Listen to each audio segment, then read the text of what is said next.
Donald Trump says impeachment effort a coup to take power from the people. Hi, great to have you with us.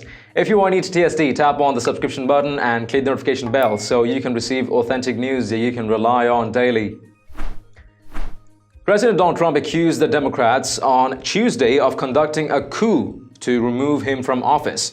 He wrote, "As I learn more and more each day, I am coming to the conclusion that what is taking place is not an impeachment. It is a coup, intended to take away the power of the people, their vote, their freedoms, their Second Amendment, religion, military, border wall, and their God-given rights as a citizen of the United States of America." President Trump deployed his latest defense as establishment media and Democrats grow increasingly critical of his rhetoric responding to the whistleblower's complaint and the subsequent impeachment effort launched by the Democrats.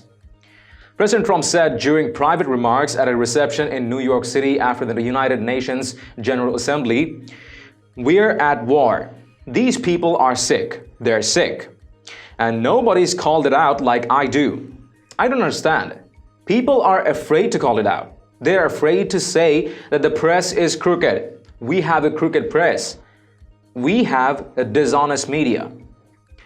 Those remarks were later leaked to the New York Times.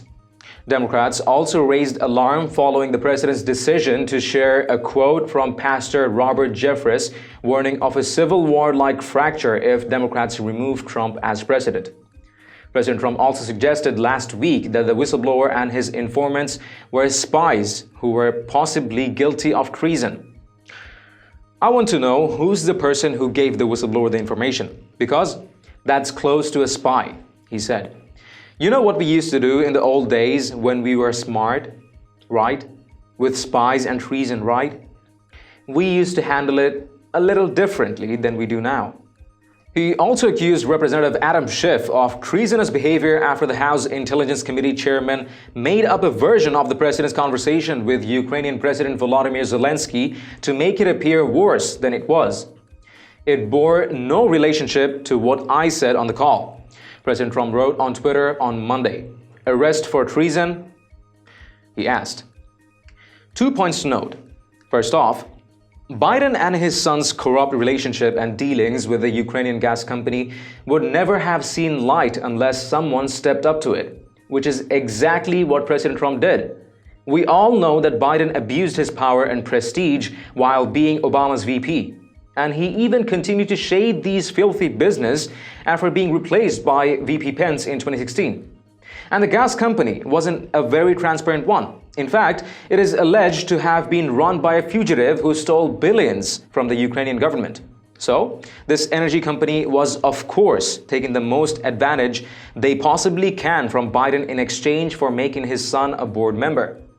So Biden did put the US partially in jeopardy, keeping such a shady relationship with this company, but still kept lying about knowing nothing despite his son mentioning of speaking to him about it only once. So, is President Trump wrong on disclosing such a felon in such a high place who speaks of representing the people? Secondly, is impeachment such an easy thing to ask for, where our founding fathers have kept this as last path, as the most extreme step when everything is falling apart? President Trump has kept the US better in most desired aspects and even made record-breaking changes for the good. Is this Biden corruption revelation even a valid reason to ask for impeachment? I'm puzzled, angry, and sad. How do these House representatives even claim to represent the public when there's nothing good they have accomplished for the people since taking office? The worst part is, now the public is starting to be delusional. Well, fine. Let's see those blasphemy you put ahead as evidence, and let's see how that executes an impeachment. Please let us know what you think in the comments down below. If you've liked this report, please share among friends and family, and don't forget to subscribe to Top Stories Today. Thank you for tuning into TSD. I'm David Ravine. See you in the next one.